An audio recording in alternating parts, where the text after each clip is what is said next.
And now, without any further delay, let's go ahead and begin today's event, Single Family Rental, Capital Constraints Amid Crisis and Opportunity. What's the solution? Again, today's event is sponsored by Altisource and hosted by National Mortgage News. I'd like to introduce your moderator for today, Mike Sisk, contributing editor for American Banker. Mike, you have the floor. Thank you very much, Caroline. And I would like to welcome the audience once again. We are very grateful that you've chosen to share some of your busy day with us. We know that your time is valuable, and we will honor that today with what I'm confident will be an enlightening 60 minutes or so of discussion. Once again, our topic today is single family rental, capital constraints amid crisis and opportunity. What's the solution? And my name is Mike Sisk. I will be your moderator today. I'm a contributing editor at American Banker, and my articles have also appeared in Barron's, Crane's New York Business, Inc., Institutional Investor, Strategy in Business, and Worth. And as you can see, we've got a great panel here. Ben Hall, VP Product at Altisource, Michael Finch, Executive VP Principal at SVN and SVR Hub Advisors, and Michaela Lumpkin, SVP Head of Team Lending at CoreVest Finance. And just before we jump into the agenda and some more in-depth on the bios here, I wanted to just remind everyone that we will have time at the end for some Q&A, about 5 or 10 minutes. And you can put your question into the queue throughout the hour as it occurs to you. You don't have to wait until the end to do that. So please, get that question in the queue. We'll make every effort to get to the questions you asked today. And if for some reason we run out of time and can't get to a question you've asked, we will definitely follow up afterward. So please ask away. Your voice will be heard, and we very much want to hear from you. So we are going to have a real great discussion here on a couple of topics. Let me just run through them here briefly with everyone here so you can sort of get a sense of where we're going with our discussion today.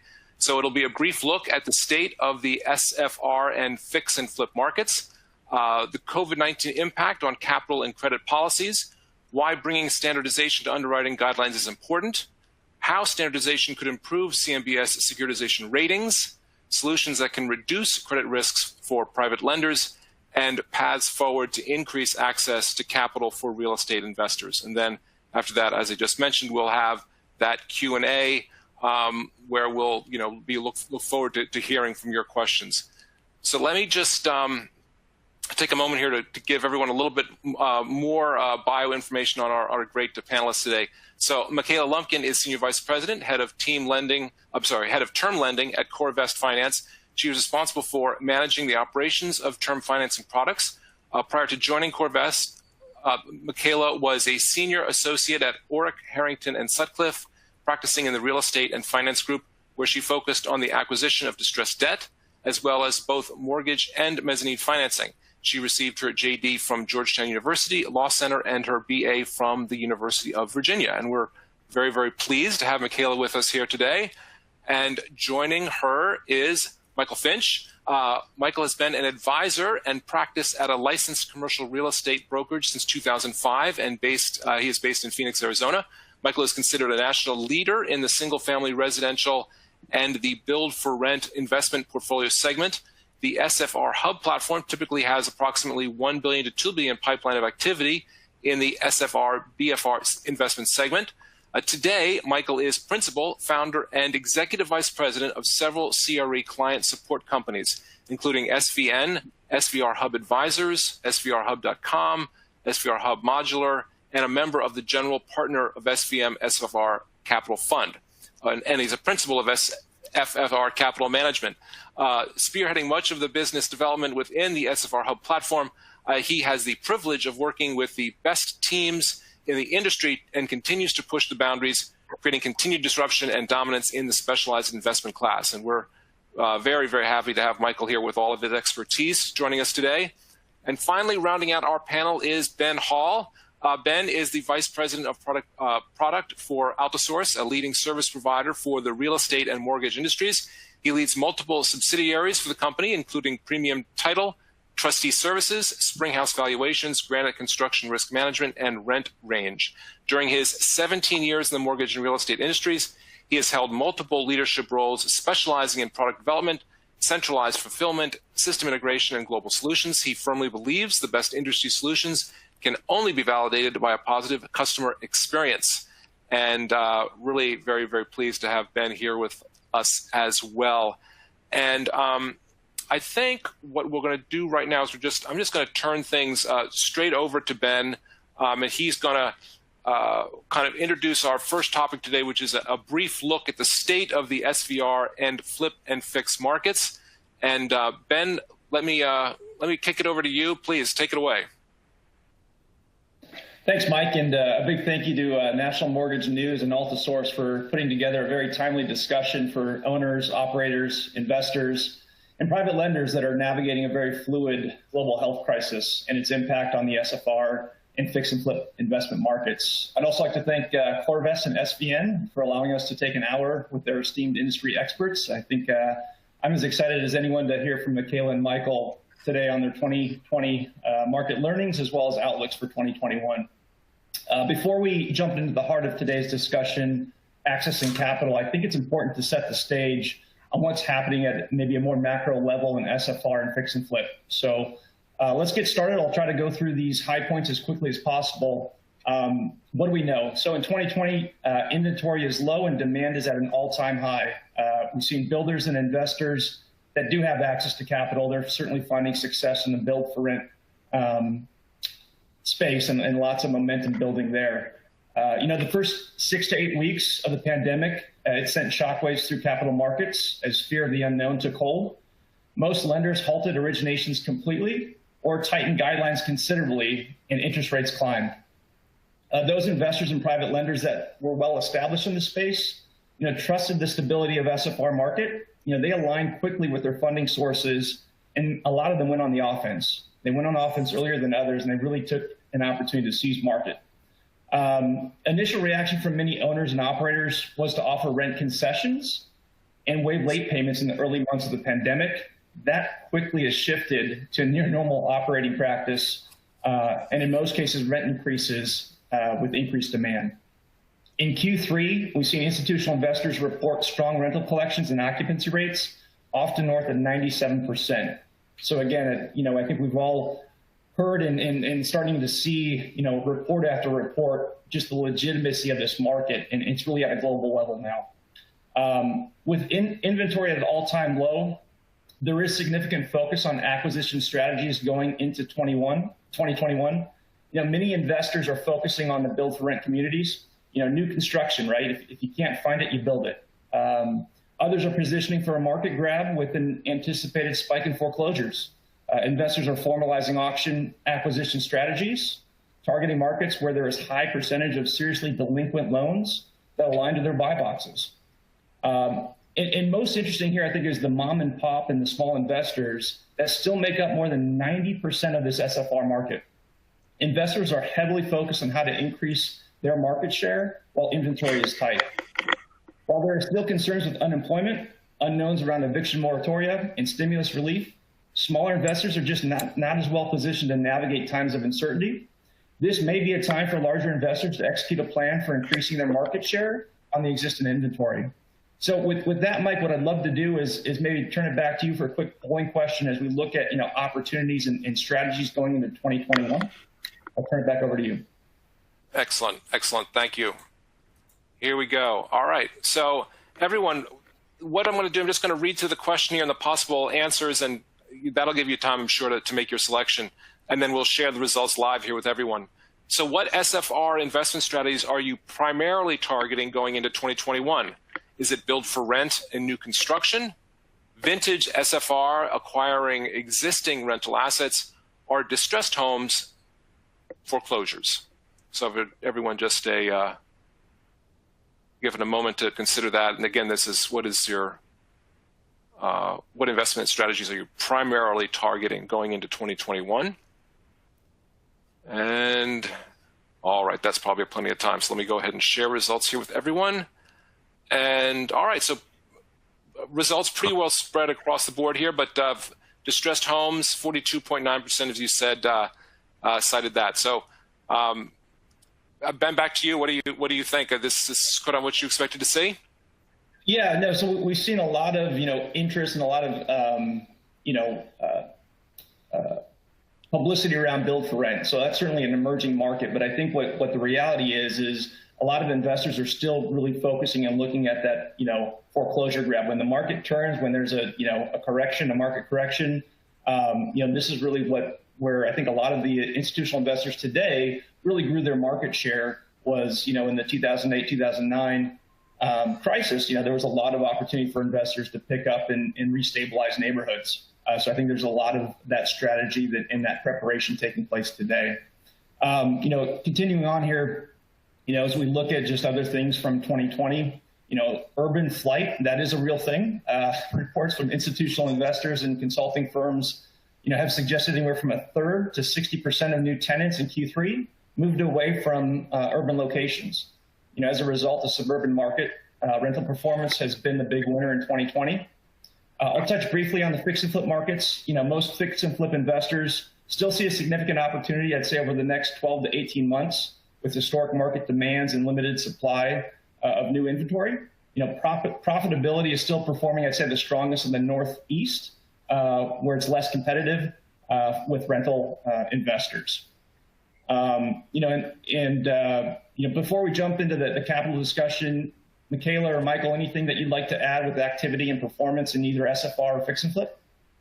I'll jump in real quick, Michaela, and thank you, Ben. You a lot of good points there from really the beginning of COVID till now, and so much has happened. I think it's important to note what COVID has proven, right? There's been a long trend, moving towards suburbia and single family rentals and even new construction build for rent. It's been going on for some time, but I would absolutely argue that COVID has not only accelerated the pace of a lot of that, but also proven what many of us that have been in the industry for some time have been preaching, which is this is an asset class that has always weathered recessions and will continue to weather recessions, with a solid, executed business plan and strategy. Because,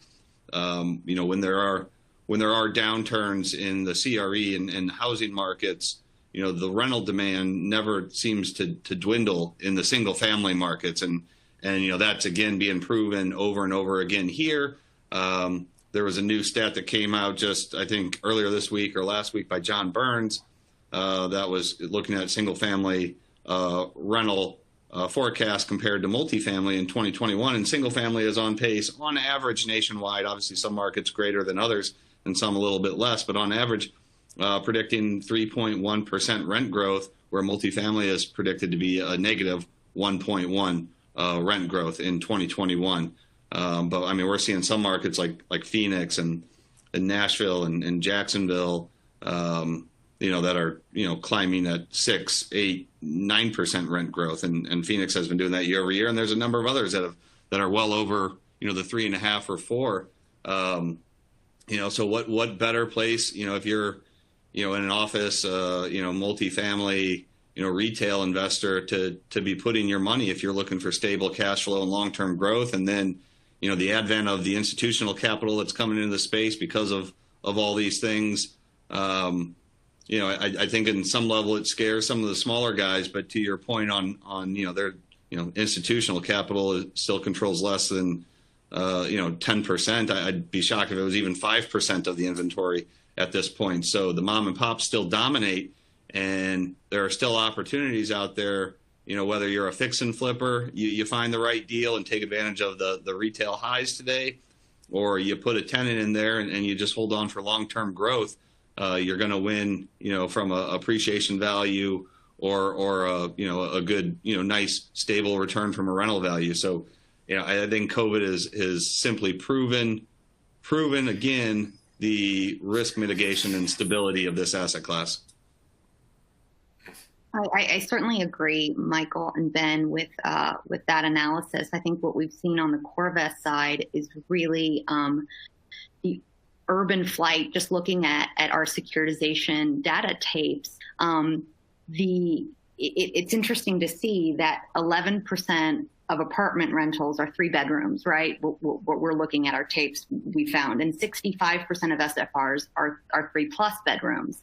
And this demand, right? The world is a very, very different place today than it was in March. And there is certainly such an increased demand for SFRs and the occupancy rates and collection rates, which we've been, particularly on the CoreVest side, just paying such close attention to, have been surprising. It was certainly not something that we expected to see, and it's really nice to see the product and this asset class legitimized as a result of folks needing and wanting more space. Yeah, I mean, we were seeing some data recently, just on renewals. Operators have been able to push rents, somewhere between 2 to 5%, and the ones that aren't afraid to lose a tenant, are hitting, lease rate jumps between, 6 to 10% sometimes, which is incredible. But that just gets back to the, the lack of supply and of homes on the market, both for sale and for rent.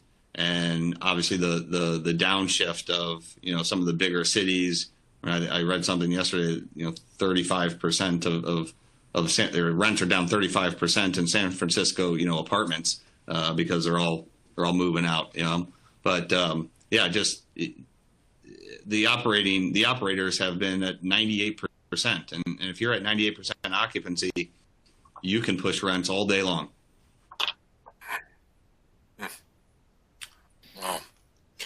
Wow.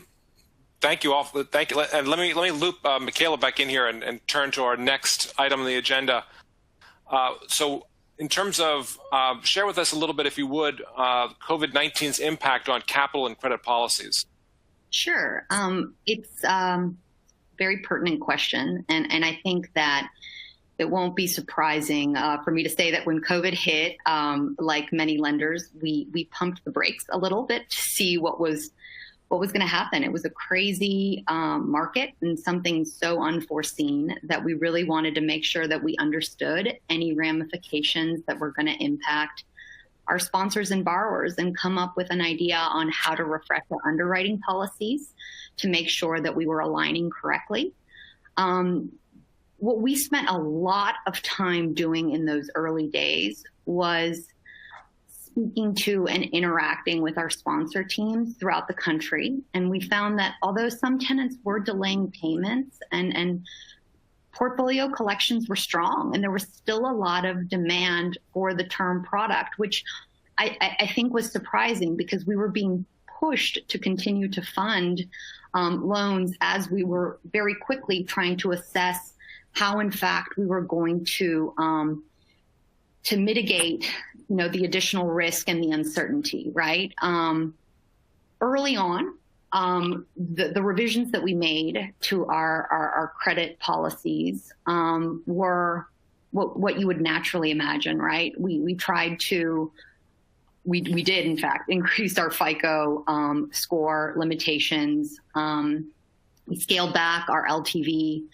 Typically, our portfolios can go up to 75% LTV, but we limited that to 70%. It's since gone back to normal. So Ben alluded to the fact, right, that there were rates went up and guidelines became a lot stricter.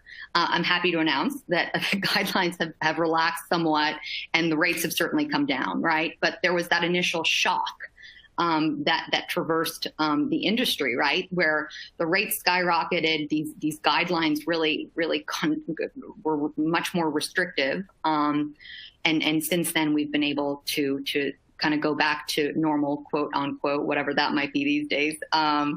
We also have spent, and I think this is just a good best practices anyway. Our portfolios are required to be at 90% occupancy to fund. And occupancy doesn't always correlate to collection. So we spent a lot of time confirming rent rolls, rent collections, so that we understood what the sponsors were actually, what troubles they might be having, right? And we've been pleasantly surprised to see that those collections month over month, right? And there was a lot of talk about how when the stimulus funds ran out, we were going to see kind of a spike in the ability in vacancies, in collection rates, or credit loss, and we haven't seen that quite yet. We've been kind of waiting, and fortunately, rent collections have been very much in line with where prior months have been for the sponsors that we're working with. We also decided to really stick to our core asset class. Over the years, this is a product, the portfolio rental program is one that we developed at CoreVest in mid-2014. I came on board in 2016, so I've been through, 13 plus securitizations at this point at CoreVest. And we've been seeing an uptick in the multifamily properties that we've been financing. Our core asset class is SFR. We do townhomes, condos, small multifamilies, up to 4 units, or, what is traditionally known as an SFR, 5, 6, 7 garden style units. And we kind of scaled back from doing the larger multifamily when amidst, the portfolios that we're renting. Because one of, I think, the nicer things about our product, and one of the things that sponsors tend to like more, is that we are perfectly happy to put in, a 50 unit multifamily with 76 SFRs, 40 duplexes, so on and so forth. But we did kind of at the beginning, April, May, go back to that core asset class that we were looking at. And then the last thing that we did was we implemented, like many of the GSEs did, in a less onerous way, holdback reserves, right? Reserves that sponsors could access in order to cover any rent shortfalls that could occur. So those are really kind of the core credit policy shifts that were made. Thankfully, a lot of those have relaxed. The demand has continued to skyrocket. Every month has been a larger pipeline than the last. So the demand has been incredibly strong, and we've continued to lend throughout the crisis, and we've continued to securitize. We are in the midst of a securitization right now. This will be our 4th one in the year. We went out in actually April with a securitization in a very turbulent market, and it's important to note that the execution was good. I mean, it wasn't as good as this current one, but it was a very strong performance, and we were the first issuer out in April. And it was, I think, as a result of being an issuer for 5+ years and folks looking for yield. Since then we've had multiple securitizations. They've all been heavily subscribed. This last one was at the tightest levels in the history of our shelf. So I think it just speaks volumes for the asset class. If there is any sort of silver lining to COVID, I think that for the SFR market, it has really continued to legitimize the asset class, and we're just in a better position today than we ever have been. Interesting. And Michaela, to follow that up, one of the things that we've been hearing at various conferences is the lenders are quickly getting back to pre-COVID guidelines and or rates. But then when we talk to some of the investors, maybe that's not always the case, right? That not every lender is operating the same way. Has CoreVest seen any shift there or any new opportunity with, maybe lenders not going back to pre-COVID rates? Well, before I answer that question, Ben, I think it's a really good intro to a poll question I have that if Mike could introduce, that would be great. Yeah. I would be happy to do that. So here we go. Let's get this one up here. And this is a real quick yes or no question, folks. Investors, have you had issues accessing a long-term debt for your investment portfolio since COVID began? And this is a quick yes or no question. Give everyone a moment or two here. This is when I wish I had my Jeopardy music. But Again, investors, have you had issues accessing long-term debt for your investment portfolio since COVID began? And I bet that everyone could answer that one pretty quickly. So let me go ahead and share. And there we go. 55.6 no, 44.4 says say yes. So there you go. What do you think, Michaela? I think that they must be using CoreVest, so that makes me pretty happy. There you go. So Ben, sorry, reiterate your question for me so I can answer it. I was curious to hear from folks on the line, because I've heard a lot of mixed, in all seriousness, I've heard some mixed messaging on that side, right? We have folks that come to us, right, almost every day, that have been in underwriting with other lenders that, and less so today than maybe 3 or 4 months ago, that got really stalled out, right? That there was a very limited liquidity in the space and access to capital, and people were really freaked out, and they didn't know what was going to happen, whether they had certainty to close, whether they were going to be able to even refinance this year or acquire that portfolio that, they were under contract for and they had to hit that date.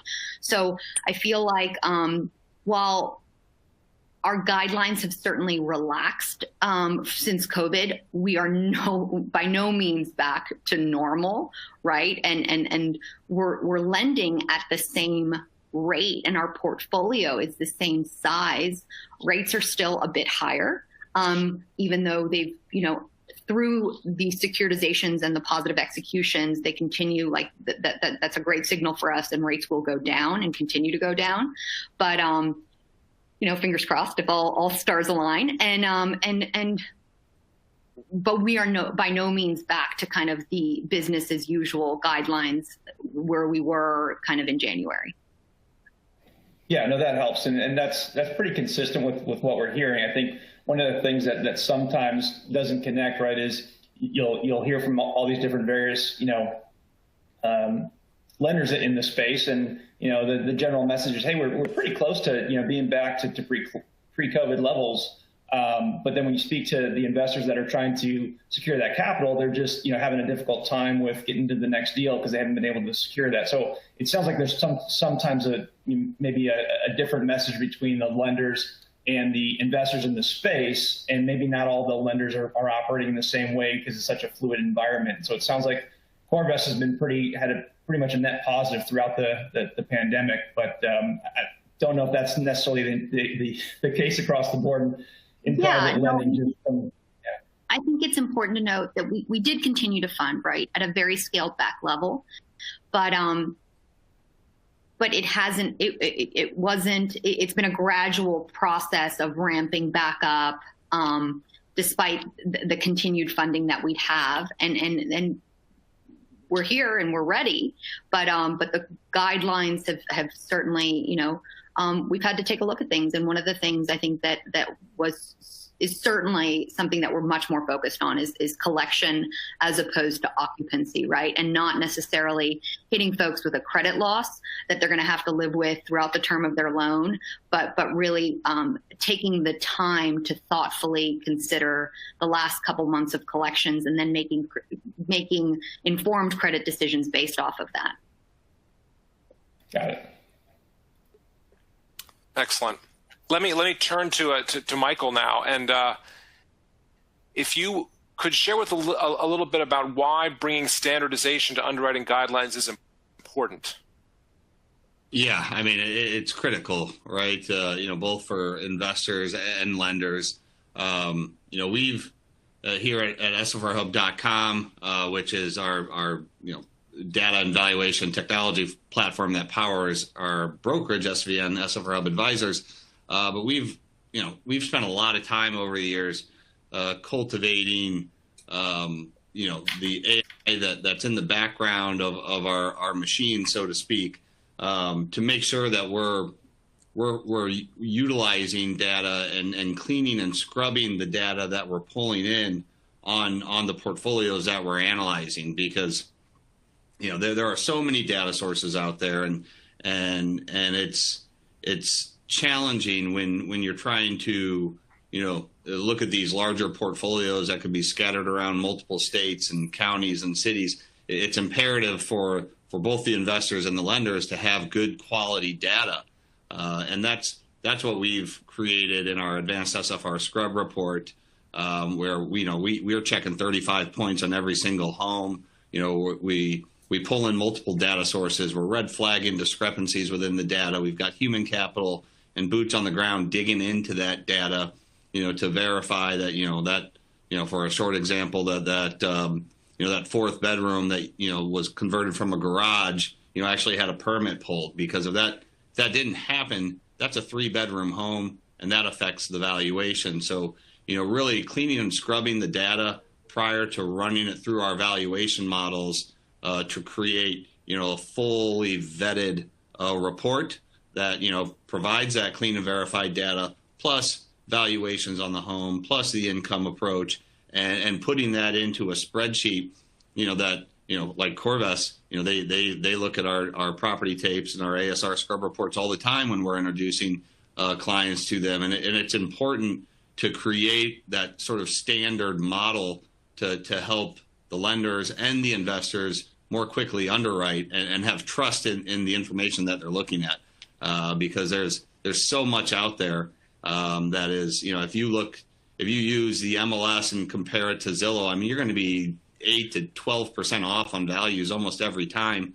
So creating a standardization and reporting mechanism, for the lenders and investors is a necessity in this space in order to get those loans through and get those investors qualified and make everybody win at the end of the day. And I think that's something that we've been able to accomplish at sfrhub.com pretty successfully. And I got to tap my team and our tech and real estate valuation experts on the back for assisting in that process.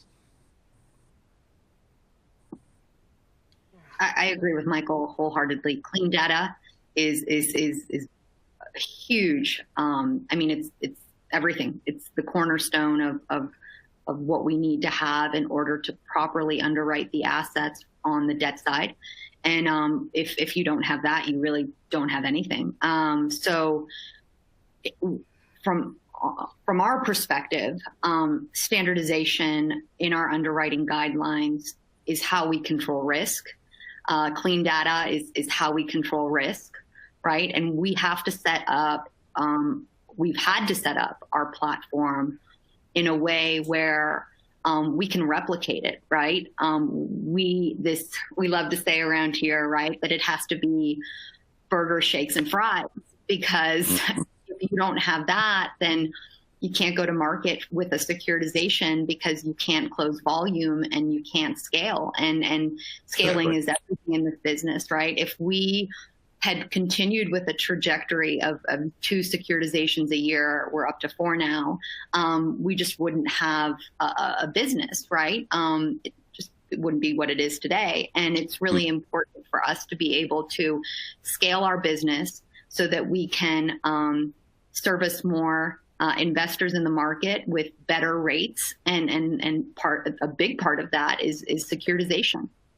Yeah, and it's about trust in that data too, right? I mean, that's we pride ourselves on that, and that's why we work so closely with Corvus, because they've now, over the years of working with us, they've grown accustomed that we're consistent in that data and valuation product. And you gotta be able to repeat that, or else what value are you bringing to either the lenders or the investors? And I'm just couldn't be happier with our team here at sfrhub.com and what they've accomplished in bringing that consistency to our standardization of underwriting. Excellent. Let me jump in here. I've got my eye on the clock here, and we've got so much great material to get through, and I want to have some time here for our audience members to ask some questions, and I see some good questions coming in. So let me just loop Michaela back in here. How could you talk a little about how standardization could improve CMBS securitization ratings?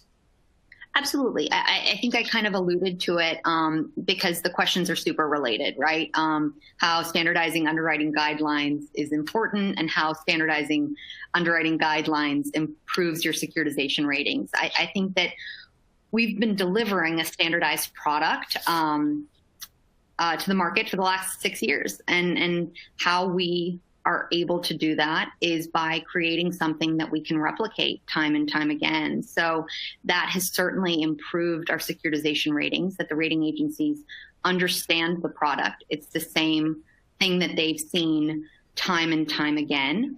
And they understand how what our underwriting guidelines are, any minor tweaks that we've made to it, but the core product is the same. And I think that's one of the items that's made us tremendously successful, that if you come to CoreVest, you know exactly what the process is going to look like, what your timeframes look like, the documents that we're asking for. It's the same list for every loan. We're not pulling out new requirements. So I think that that's just been really important for the rating agencies. We always require interior appraisals. It's very burgers, shakes, fries. And I don't mean to make it sound unexciting. It's hugely exciting, and every deal is very different. But we can't have this product was developed right with the CMBS market in mind, but with an asset class, SFRs, right, that hadn't been viewed from a CMBS lens. So the document, the loan documentation, the legal requirements, everything was based off of CMBS requirements because that's what the market was comfortable with. And we knew that's what the rating agencies were comfortable with, right? So we had to reverse engineer from CMBS and then kind of with SFR assets, right? And I think that the rating agencies caught on really quickly that they were positive differences, right? Instead of one multifamily property, you had 100 SFRs, right? If one asset goes down, you still have the ability to cover debt service very easily, while that one asset that might have flooded or had a fire or whatever it might be is repaired, your cash flow stays very consistent. So I think it's we've made some tweaks, certainly, and I think as time has gone on, we've kind of backed off of some of those more onerous CMBS requirements that didn't quite make a ton of sense from with an SFR asset class like cash management, for instance. We had to overlay property management in a different way, and we've done so in a way I think that was really artful and successful, so that folks that were used to seeing a CMBS product got very comfortable quickly with this SFR asset class baked into it. And the rating agency levels have only improved because it's been, like I said, very replicable, very consistent, and positive. Great news. Excellent. Yeah.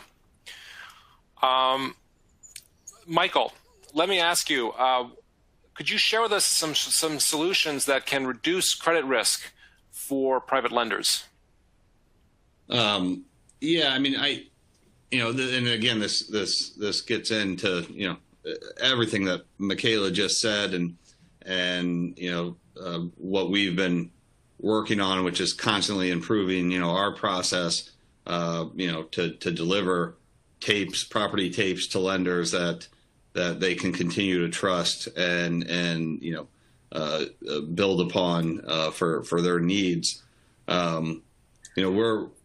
We're right now and we're hopefully in 60, 90, 120 days into 2021, we're going to be rolling out a product that I think is going to be very competitive in the market and useful for hopefully all lenders. It's going to entail everything that I had described in our underwriting, and providing clean and verified and quality data and valuations. But we're working with another group right now to create a report that's going to be able to pull in the physical inspections that Michaela was talking about, needing those interior inspections and also, appraisals. And with what's been happening now in legislation and AVMs being able to be utilized more frequently by lenders, especially for homes under $400,000, creating a tool that can be a one-stop shop and help minimize the cost of getting clean and verified data, having physical inspections, having checkpoint appraisals, so to speak, where maybe not all 100 homes in a portfolio need to be appraised because the valuations are, and the standardization of the underwriting is becoming so trusted and well known that maybe it's only 20% of the homes need to be spot checked on an appraisal method, but really creating a tool that we're going to be rolling out for lenders, I think is going to be a huge solution to assisting in the standardization of underwriting in the SFR portfolio market. So, stay tuned. That's a little bit of a plug of something that's forthcoming, but we're excited to roll out a unique product to market that I think is going to be very beneficial for lenders and investors. Yeah, and one thing I'd add from the risk side, right? So kind of the themes that we've been hearing from Michaela on the lending side is about, standardization and consistency, right? And so, with that also on the securitization side is, I think there's been some negotiations probably of what that needs to look like for SFR versus commercial, right? And so there's been some, evolution there. And one thing that we're seeing is greater incorporation of rental data into these underwrites and these portfolio analysis, right? So many rating agencies today leverage third-party rental data and analysis when evaluating the asset pools. Yet there's still some originators that have yet to bring that same review, into their loan underwrite and today a lot of them are fully relying on, undersupplied data. However, that's changing. At Altisource, we're starting to see a positive trend of lenders beginning to leverage our rent range rental data in a very similar fashion to the way investors have been leveraging it for years to evaluate their portfolios and benchmark rental rates or forecast portfolies. That's really, we're seeing more and more adoption on the lending side and bring that into their underwrite, which, they really believe is helping them, look at the future performance of a portfolio and just a strong validation of any, data that's being supplied.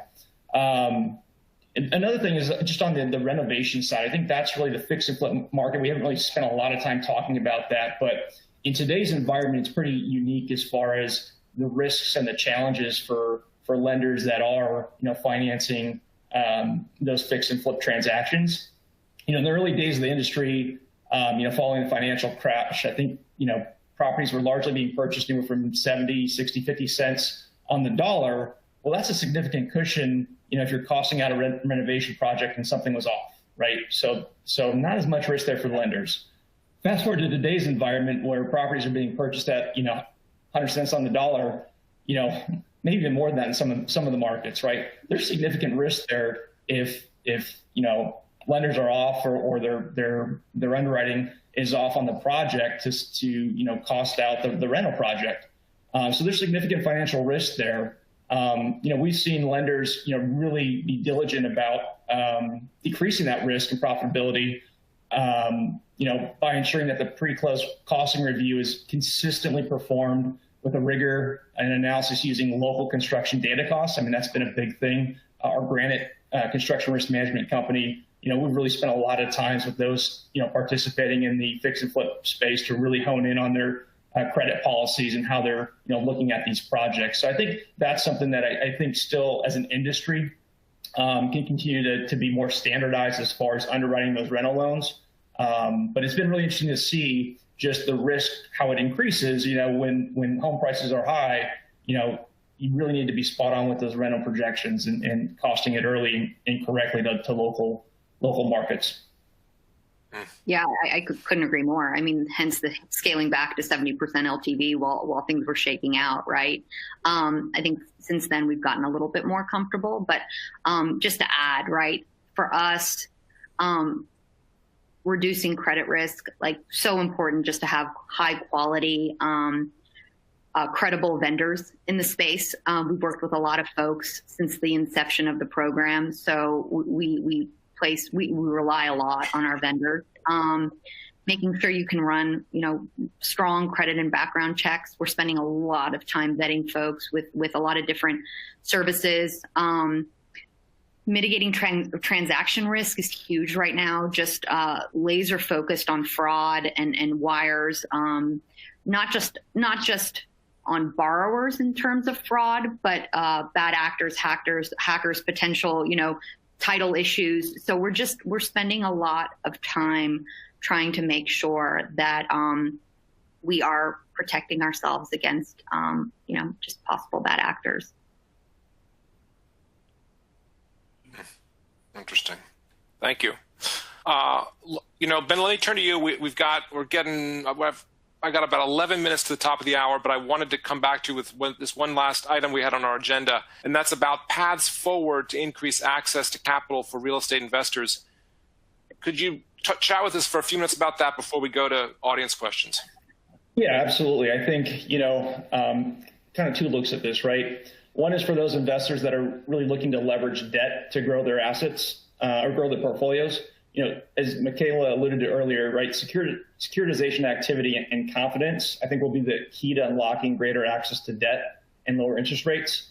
I would expect that rating agencies will take an even more active role in the marketplace and work with originators and due diligence providers for, tighter alignment on rating parameters, ensuring that those flow down, right, to the original loan underwrite. I think that's really critically important. I think some originators have already been doing that, taking a proactive approach and aligning with the rating agencies. But I think you're just going to see a better intersection there in the years to come to really improve that securitization. On the due diligence side of securitizations, I think that, blockchain adoption is inevitable. I really see that we're going to see a lot of movement there in the next 12 to 24 months. On the securitization side, there's just tremendous benefits when you look at blockchain and what it can do for this part of the market. On the other side of that is for those investors looking at equity capital as their avenue for growth. I think similar to portfolio underwrites, they should be performed similar portfolio underwrites should be performed and showcased, when seeking investments. Large hedge funds and global investment firms are coming into the SFR market pretty strong right now. With significant capital to deploy. So it's going to take more than a favorable balance sheet to raise that additional capital.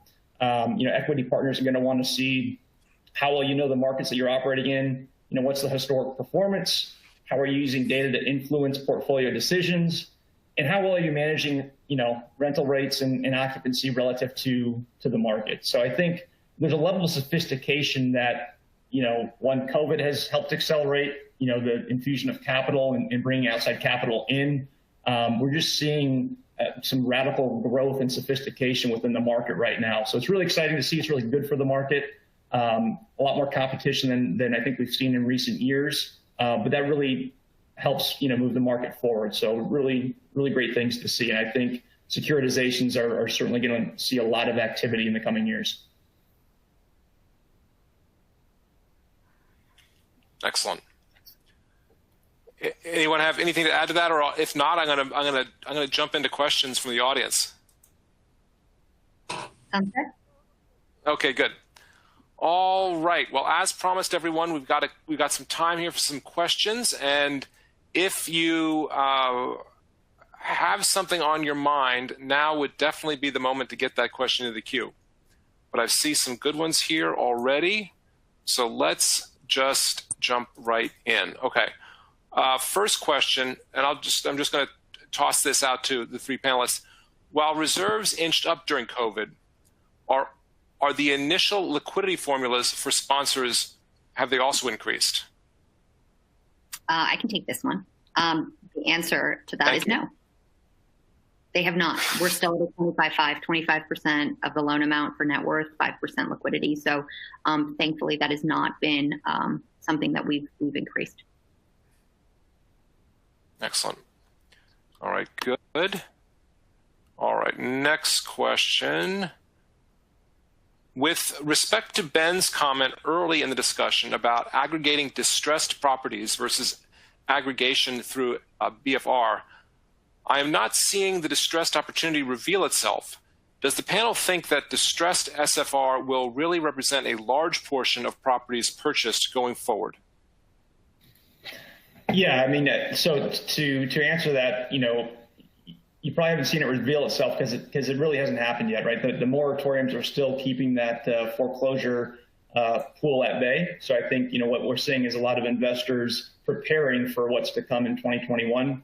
The amount of severely delinquent loans, if you look at like the FHA portfolio specifically, I think it's north of 11%. I don't recall the specific stat, but that was about 3 weeks ago that I looked at it. So there's substantial opportunity that's going to be coming in 2021 for foreclosed or distressed assets. So I think we're just seeing a lot of investors position for that. But yet you're right, it has not revealed itself yet. It's really more about indications that is coming, and it might come in a wave. The timing is, I think, what everybody's trying to anticipate. When you think about some of the forbearance protections that exist after the moratoriums are lifted, what's that timeline look like? Is it 120 days? Is it 180 days? Are there pools of loans that will actually just be, released in a wave through the foreclosure process that maybe weren't as restricted by the moratoriums, but the lenders were just holding them, or servicers were holding them out of an abundance of caution. So there's a lot to be seen, I think, in 2021, and we're seeing a lot of attention and strategies from investors to make certain that they optimize on that opportunity. Ben, I'm curious if you could comment a little based on what you're seeing, because it's such an interesting world right now, especially from a recessionary point of view, because you've really got, sort of a divided sort of economy with 65% doing fairly well and the lower 35% not doing so well. Unlike the last recession where, it didn't matter if it was $1 million homes or $30,000 homes, everybody was upside down. Where from these foreclosures and when the moratoriums, get lifted, where do you see from kind of a class of the assets from, A-class homes to D-class homes? What's going to be coming down the pipe in those foreclosure markets in your mind? Yeah, so I mean, just from what we've been able to glean from some of the data, I think you're looking at the lower end of that. You're looking at C and D is probably where the bulk of that's going to come from, Michael. It's possible you'll see sprinkling of luxury homes, but that's less likely, I think, in this round. Yeah, that was my take, but I was curious what your thoughts were. Appreciate that. Excellent. And we're really close to the top of the hour here now, so I think that is a very good note to end on. We always try to bring our knowing that so many folks are rushing off to something else right at the top of the hour. So we will give you a moment or two to gather your papers and turn to the get ready for your next appointment here. Hey, Mike, real quick, there's one question that came through, and I just wanted to answer it quickly because it ties into what we just discussed.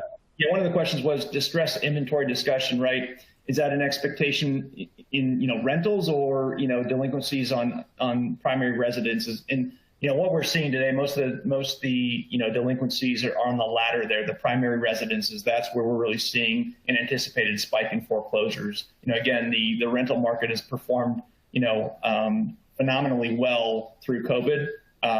Will there be some delinquencies? Sure, absolutely. But, not like we're anticipating for the wave of, primary residents that's where really the foreclosures are anticipated. That's a really good point and good question because, again, it gets back to the strength of the SFR market. So if you're the type of investor that does like to buy C and D class, properties, if those are the people that are going to be losing their homes, the likelihood of them going into a C class 2-bedroom apartment is very unlikely. They're going to look to rent a C class home. So then the operators in that space, their rental demand is going to stay strong. Because the rental demand will go up, which is the beauty of the SFR market.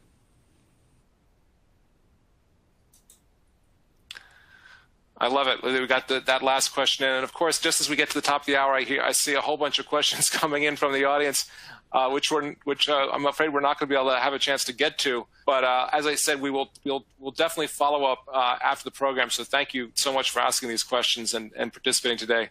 A big thank you to Michaela and Michael and Ben, all of you thank you for being here. It's been a great hour of discussion. And everyone in the audience, again, couldn't be happier that you're here with us today. Participating in these poll questions, asking these questions. We will be sending you a follow-up email in the next day or two that'll have a link to a recording of this event, so you'll be able to kind of re-listen to the highlights at your leisure in the future, and we encourage you to do that. And with that, I think I will officially wrap it up. Wish everyone a wonderful rest of the day, and I hope you'll join us again here very soon. Thanks so much.